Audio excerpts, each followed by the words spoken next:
Welcome to ઇન્ફોડી friends. બરાબર, મારું નામ છે મયુર પટેલ. આપણે જોઈ રહ્યા છે થર્મોડાયનેમિક્સ. થર્મોડાયનેમિક્સમાં આપણે જોયું આઇડલ ગેસીસ. બરાબર છે. આઇડલ ગેસીસમાં ત્રણ લોઝ હતા: બોયલ્સ લો, ચાર્લ્સ લો અને ગેલ્યુસેક્સ લો. બરાબર છે. એના પછી આપણે જોયું કેરેક્ટરિસ્ટિક ગેસ ઇક્વેશન એટલે ગેસ કોન્સ્ટન્ટ ઇક્વેશન R. પછી જોયું સ્પેસિફિક હીટ. સ્પેસિફિક હીટમાં શું હોય? Cp constant pressure specific heat અને કોન્સ્ટન્ટ વોલ્યુમ સ્પેસિફિક હીટ. એના પછી જોયું આપણે રેનોલ્ડ્સ લો અને એવોગાડ્રોસ લો. બરાબર છે. હવે આજે આપણે જોઈશું થર્મોડાયનેમિક પ્રોસેસીસ. બરાબર છે. તો થર્મોડાયનેમિક પ્રોસેસ બે ટાઈપની હોય છે: ફ્લો પ્રોસેસ અને non flow process. What is the meaning of flow process and non flow process? તો ફ્લો પ્રોસેસ એટલે એવી પ્રોસેસ કે જેમાં ફ્લુઇડ તમારી બાઉન્ડરીને ક્રોસ કરીને જઈ શકતું હોય એવું. એને શું કહેવામાં આવે? Flow process. Non flow process એટલે શું? તો કે એવી પ્રોસેસ કે જેમાં ફ્લુઇડ તમારો સિસ્ટમની બાઉન્ડરીને ક્રોસ કરીને જતું નથી. બરાબર છે. હવે નોન ફ્લો પ્રોસેસીસમાં બે: સ્ટેડી ફ્લો અને નોન સ્ટેડી ફ્લો. તો સ્ટેડી ફ્લો પ્રોસેસમાં શું કે એના એક પોઈન્ટ ઉપર, હવે ફ્લુઇડના કોઈપણ સિસ્ટમના એક પોઈન્ટ ઉપર ફ્લુઇડના ગુણધર્મો કેવા રહેતા? કોન્સ્ટન્ટ. એને કેવું શું કહેવામાં આવે? Steady flow process. અને જો સિસ્ટમના કોઈપણ બિંદુએ તેના ગુણધર્મો કોન્સ્ટન્ટ એટલે સમાન, બરાબર છે, કે અચળ ના રહે તો એને શું કહેવામાં આવે છે? Non steady flow process.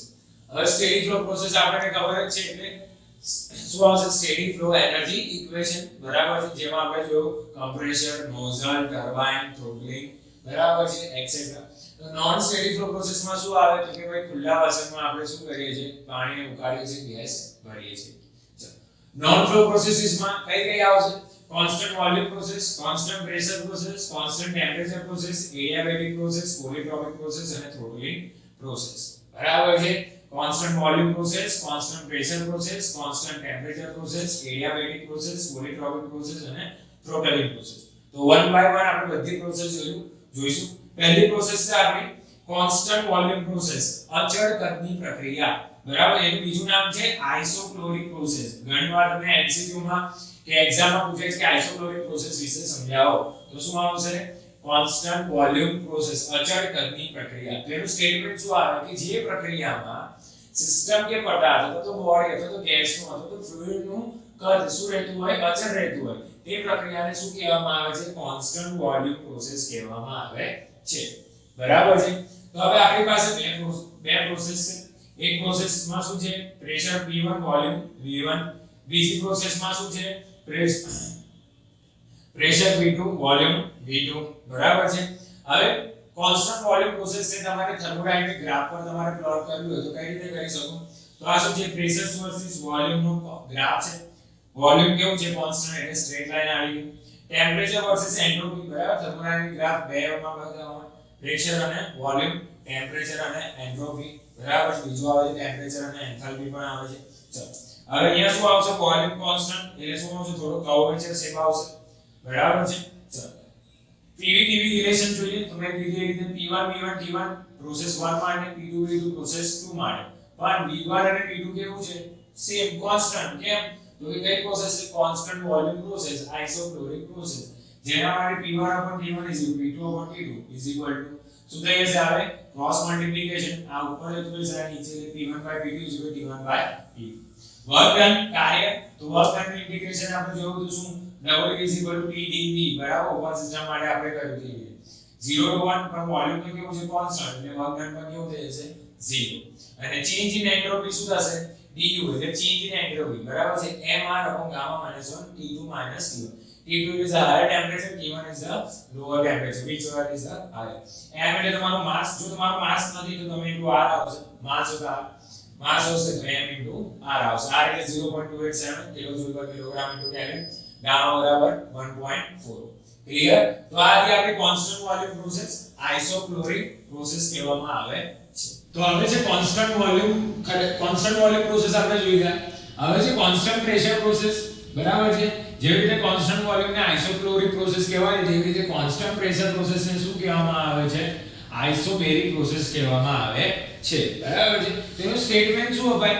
Constant pressure process શું કે એવી પ્રક્રિયા જે અચળ દબાણે થતી હોય અથવા તો જે પ્રક્રિયામાં દબાણ અચળ રહેતું હોય તે પ્રક્રિયાને શું કહેવામાં આવે? કોન્સ્ટન્ટ પ્રેશર પ્રોસેસ અથવા તો આઇસોબેરિક પ્રોસેસ કહેવામાં આવે છે. અચળ દબાણની પ્રક્રિયા થાય એટલે શું થશે? એનું કદ વધશે અને એનું તાપમાન વધશે. હવે કદ અને તાપમાન વધશે એટલે ઇનડાયરેક્ટ જમણો આંતરિક ઊર્જામાં શું થશે? ફેરફાર થશે. તો આપણને ખબર છે P અને V અને T અને S બરાબર છે. થર્મોડાયનેમિક ગ્રાફ ઉપર આપણે કોન્સ્ટન્ટ પ્રેશર પ્રોસેસને ડિસ્ક્રાઇબ કરીએ તો P અને V બરાબર છે. પ્રેશર કોન્સ્ટન્ટ એટલે સીધી લાઈન આવશે. વોલ્યુમ કોન્સ્ટન્ટ તો V પર અહીંયા પ્રેશર કોન્સ્ટન્ટ તો P ના ઉપર સીધી લાઈન આવશે. ક્લિયર? એવી જ રીતે T અને S માં શું થશે? કર્વેચર શેપ આવશે. રાઈટ? PVT રિલેશન જોઈએ તો P1 V1 is equal to P2 V2 upon T2, but P1 and P2 is equal to same તો V1 T2 બરાબર છે. ક્રોસ મલ્ટીપ્લિકેશન કરો બરાબર છે. ક્લિયર? T1 ઉપર જશે અને V2 નીચે આવશે. તો આ ઇક્વેશન થઈ ગયું. Work done. તો PdV ઇન્ટિગ્રેશન 1 to 2 એટલે V2 અને V1. તો P P2 એકવાર આના સાથે multiplication, but P is equal to P1 અને P2 છે. તો W is equal to P2 V2 minus P1 V1. That's for W is equal to MR T2 minus T1. કેમ? તો કે PV is equal to MRT બરાબર છે. તો તમે આના ફોર્મમાં આને લખી શકો કઈ રીતે? P1 V1 બરાબર T1 P2 V2 is equal to MR T2. Constant તો આ બે કોન્સ્ટન્ટ થઈ ગયા બરાબર છે. હાયર માંથી લોઅર માઈનસ બરાબર છે. ક્લિયર? P2 minus P2 કરશો એટલે તમને કોન્સ્ટન્ટ મળી જશે. ચલો, ચેન્જ ઇન ઇન્ટરનલ એનર્જી કઈ રીતે બતાવે? Du is equal to MR gamma minus 1 T2 minus T1 kilo joule બરાબર છે. હવે m નથી તો તમે કઈ રીતે લખી શકો છો? Du is equal to R upon gamma minus 1 બરાબર છે. એકમ માસ માટે આ શું થઈ જશે? kg. ક્લિયર?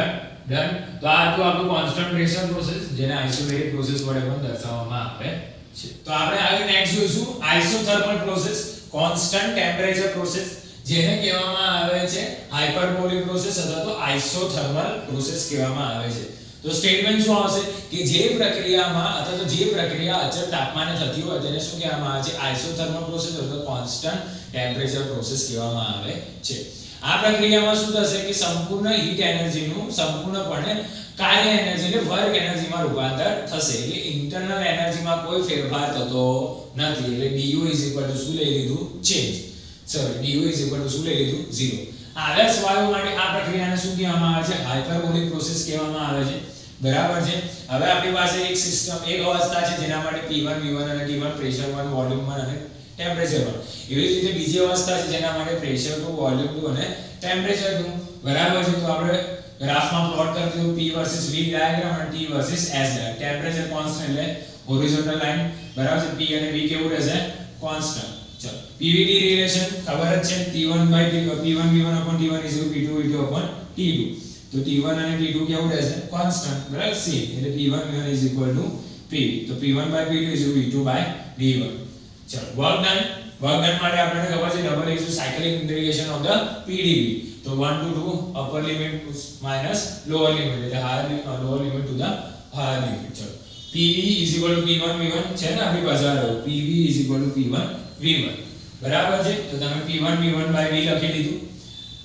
ચલો, હવે આ શું છે? P1 V1 તો કેવું છે? કોન્સ્ટન્ટ એટલે બહાર આવ્યું 1 upon V બરાબર છે. Integration of 1 upon x into dx શું થશે? log x એટલે 1 upon v નું શું થશે? log v. પણ આપણી પાસે બે લિમિટ છે 1 અને 2 એટલે હાયર લિમિટ અને લોઅર લિમિટ. ચલો, P1 V1 is equal to બરાબર. હવે શું કર? ડિવિઝન નો રૂલ એપ્લાય કરવાનો લોગમાં V2 by V1. હવે PV ની મેં હમણાં પણ કીધું PV is equal to MRT બરાબર છે. હવે અહીંયા 1 લગાવી દો તો આ શું થઈ જશે? 1 એટલે P1 V1 ની જગ્યાએ શું? MRT1 log V2 by V1. V2 by V1 ની જગ્યાએ તમે શું લખી શકો છો? P1 by P2 એટલે અહીંયા શું આવી જશે? P1 by P2 બરાબર છે. આ શું થઈ ગયું? P1 by P2. એટલે સપોઝ કે તમને વોલ્યુમ નથી આપ્યું તમારે પ્રેશરમાં જવું હોય બરાબર છે તો અને ચેન્જ ઇન ઇન્ટરનલ એનર્જી શું થઈ જશે? 0 બરાબર છે. તો આપણે જો કોન્સ્ટન્ટ વોલ્યુમ પ્રોસેસ જેને આઇસોક્લોરિક પ્રોસેસ કહેવામાં આવે છે, કોન્સ્ટન્ટ પ્રેશર પ્રોસેસ જેને આઇસોબેરિક પ્રોસેસ કહેવામાં આવે છે, કોન્સ્ટન્ટ ટેમ્પરેચર પ્રોસેસ જેને આઇસોથર્મલ પ્રોસેસ અથવા તો હાઇપરબોલિક પ્રોસેસ પણ કહેવામાં આવે